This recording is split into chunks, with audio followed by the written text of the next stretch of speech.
Jim, I was at NYU and Columbia last week. I was doing a little research, finding out what were the must-have items for back-to-school tech gadgets. And everybody was saying, I bought a MacBook, I bought an iPod, I'm looking forward to the new iPod, I might get an iPhone. But no one was buying Apple stock. Now, it might just be because these were college students. Right. But, you know, I think that Apple, based on just some of this anecdotal research, is potentially a good back-to-school stock play. I think Apple's a fabulous stock here. Piper Jaffray actually raised their price target date at 200. I thought that made all the sense in the world. I think that the big reservation with Apple has come from the iPhone's inability to be used with Verizon. I mean, because a lot of people who have been, you know, you really have, when you did that decision to be able to sell it just with AT&T, what you ended up doing was limiting the text messaging to the universe of people who own Singular. So it's, well, now AT&T Wireless. So it's very difficult to break out of there, given the fact that you literally took half the country and made it so they're not going to get it.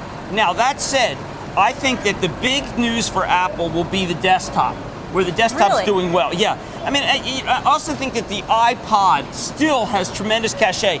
Every day there's a new company that says Sony says they're going to move in against Apple. They ought to just give up, frankly.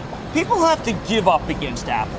Apple's too powerful, and a lot of these companies that go up against Apple just waste a huge amount of money. I thought it was really interesting that Apple has decided not to make a deal with GE for products because, and I work for GE obviously, but because what this says is Apple is just incredibly powerful.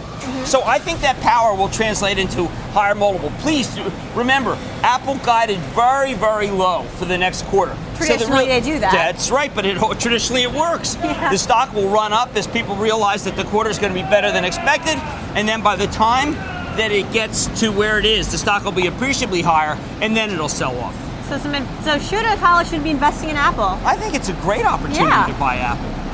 I think that Apple remains, to me, one of the four horsemen that I've been focused on for a long time, and I feel very strongly that Apple, Research in Motion, Amazon, by the way, also Garmin, and Google are all excellent to buy here, but Apple's probably the strongest of all of them. All right, thanks a lot, Jim. Okay, thank you.